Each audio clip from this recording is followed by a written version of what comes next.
किल्ल्याच्या वरती महादेवाचं मंदिर आहे. फार जुन्या काळातली महादेवाची स्थापित केलेली पिंड आहे. ते बघूयात आपण.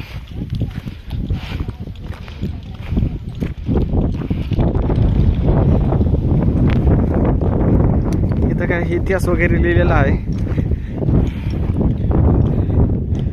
तुम्ही इथून वाचू शकता. ते इंग्लिशमध्ये लिहिलेलं आहे, ते मराठीमध्ये लिहिलेलं आहे.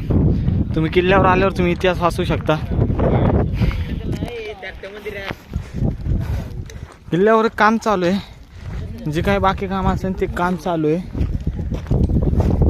किल्ल्यावर 2-3 मंदिर आहे, मी तुम्हाला दाखवतो.